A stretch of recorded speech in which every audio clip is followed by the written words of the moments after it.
Masarap sa pakiramdam kapag na-appreciate ka ng mga tao sa paligid mo. Yung tipong kahit konting bagay lang naman yung ginawa mo, sobra-sobra na yung pasasalamat nila sa'yo. At syempre, dapat ganun ka rin.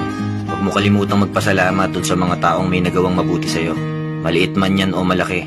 Ang mahalaga, ma-appreciate mo yung ginagawa nila para sa'yo. At isipin mo na lang, paano ka pabibigyan ng mas malaking blessing kung sa maliit na biyaya nga lang, hindi mo man lang mapahalaga.